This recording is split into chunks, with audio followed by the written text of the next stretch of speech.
دوتا مست چشات منو خوابم میکنه،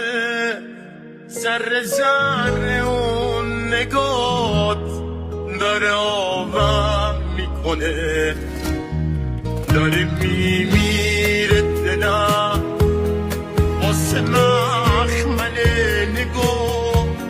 همه رنگی رو شناختم من با اون رنگ چشام،